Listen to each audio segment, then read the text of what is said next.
வெளிநாடு செல்வதையும் அதன் பின் சீரழிந்து நிம்மதியற்று திரிவதையும் பார்க்கின்றோம். போதும் என்ற மனமே புண் செய்யும் மருந்து என்று கூறப்படுவதையும் இன்று இஸ்லாம் அமைத்து தந்துள்ளது. இஸ்லாமிய மனைவி கணவனின் வருமானத்திற்குள் செலவுகளை திட்டமிட வேண்டும். அவளும் தொழில் பார்ப்பவளாக இருந்தால் கணவன் மனைவி இருவரின் உழைப்பிலும் திட்டமிட்டு செலவுகளை செய்து ஒரு பகுதியை சிறு சேமிப்பாகவும் ஆக்கிக் கொண்டால் கடன் படவோ அல்லது வட்டிக்கு கடன்பட்டு சீரழியவோ வேண்டி வராது. பிறர் பார்க்க வேண்டும் என்பதற்காக தமது நிலைமையை மேலாக்கி காட்டப் போய் கடைசியில் பிறர் பார்த்து சிரிக்கும் நிலைக்கு தமது குடும்பத்தை கஷ்டங்களுக்குள் உட்படுத்தி விடாதவளாக மனைவி என்ற மந்திரி திகழ வேண்டும். ஒவ்வொரு ஆணும் வெளியில் தொழில் பார்க்கும் இடங்களில் அழகான பெண்களை பார்க்க நேர்கிறது. இதனால் மனது அலைக்கழியும். ஆனால் வீட்டில் அழுக்கான நிலையில் அலங்காரமற்ற தனது மனைவியை பார்க்கிறான். இது ஓர் இஸ்லாமிய மனைவியின் அடையாளம் அல்லவே.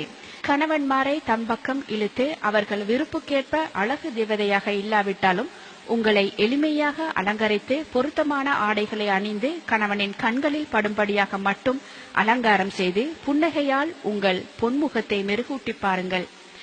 மனைவிமார்களே, வெளியில் செல்கையில் செய்யக்கூடாத அலங்காரத்துடன் செல்கின்றீர்கள். வீட்டில் பார்க்கவே சகிக்காத கோலம்.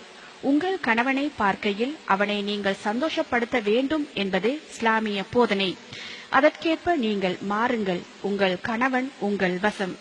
ஒவ்வொரு மனைவியும் ஒன்றை சிந்திக்க வேண்டும். வாழ்க்கை என்பது நாம் அதை எப்படி அமைத்துக் கொள்கிறோம் என்பதில்தான் அதன் வெற்றியும் தோல்வியும் தங்கியுள்ளது.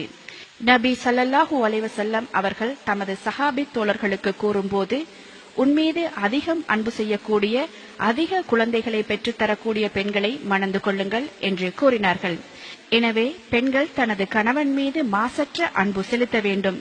சினிமாவை பார்த்து அதில் வரும் கதாநாயகன் போல் தனது கணவன் அமைய வேண்டும் என்ற யதார்த்தத்திற்கு அப்பாற்பட்ட கற்பனைகள் முதலில் பெண்களிடமிருந்து மறைய வேண்டும்.